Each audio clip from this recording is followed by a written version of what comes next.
Voilà, je suis très heureux de vous accueillir tous ce soir avec l'association Escale Santé, dont j'ai l'honneur de présider.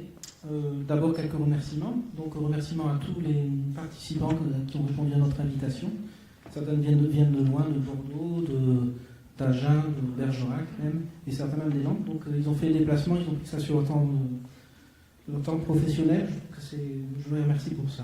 Je voulais aussi remercier M. Plagnol qui nous a mis à disposition cette salle culturelle des Carmes, et qui a bien voulu nous accueillir avec tout son staff technique.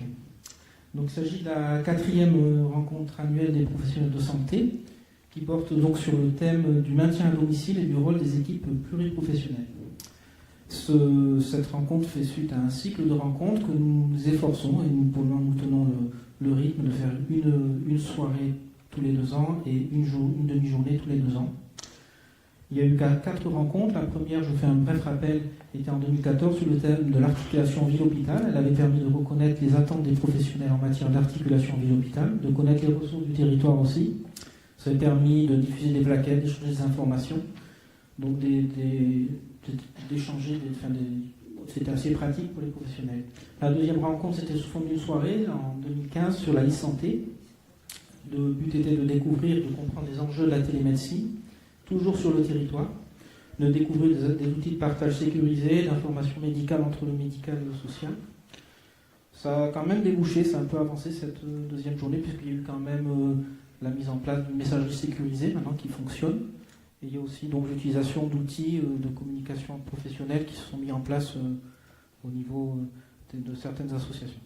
Donc la 3e rencontre, c'était l'an dernier, sur les personnes fragiles. Ça a permis de connaître toujours l'offre de soins, mais en matière de parcours. Et ça a permis, je dirais, de montrer que la qualité, la fluidité des parcours de soins reposait essentiellement sur les professionnels et sur leur capacité à s'engager et à travailler ensemble. Aujourd'hui, on va parler toujours d'un travail en équipe, pas sur des parcours, mais plutôt autour de la personne et surtout sur le maintien à domicile. Alors vous me diriez pourquoi ce thème a été choisi. Il a été choisi parce qu'il s'est un peu imposé. Lors de la dernière rencontre, il y a eu quelques vifs échanges au cours d'une plénière. On nous a dit que qu'on parlait toujours des médecins et pas assez des infirmières. Donc je vous avais promis de faire une soirée pour les infirmières. Donc ce soir, les infirmiers et infirmières ont la parole. On tient à notre promesse. C'est vrai que les infirmières, si on y réfléchit, elles apparaissent comme le point de départ de toute prise en charge.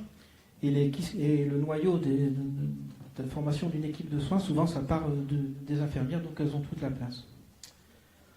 Enfin, je ne ferai pas long. Pourquoi le maintien à domicile? Parce que le maintien à domicile, il est imposé. C'est un peu aussi le système de soins actuel, où les hôpitaux sont des plateformes. Les hôpitaux, certes, on est bien équipés en Sud-Gironde, on a quand même des services de gériatrie, court séjour, long séjour, on a des services de médecine.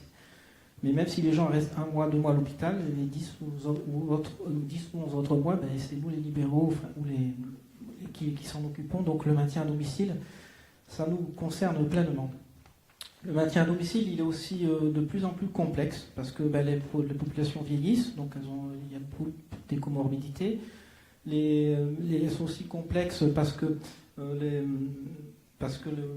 il y a aussi des problèmes de nouvelles maladies, des maladies chroniques, l'incidence des maladies chroniques qui vont compliquer le maintien à domicile. Et le maintien à domicile, c'est aussi complexe parce que souvent il y a des situations sociales de précarité qui fait que c'est pas facile de soigner les gens à domicile. Donc la soirée se déroulera en 3 temps.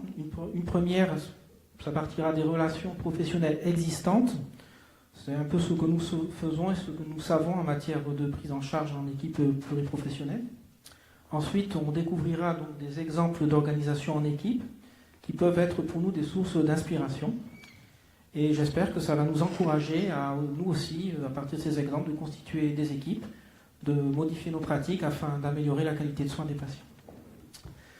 Dans le même esprit que la précédente soirée, cette soirée a aussi le but de se connaître, de se reconnaître, de mettre un visage sur un nom qu'on voit ou qu'on lit d'un courrier depuis des années, et d'un moment de convivialité autour d'un buffet. Je crois que vous en avez déjà un peu profité, mais vous pourrez aussi en profiter en fin de soirée, afin qu'on puisse se connaître sur le territoire.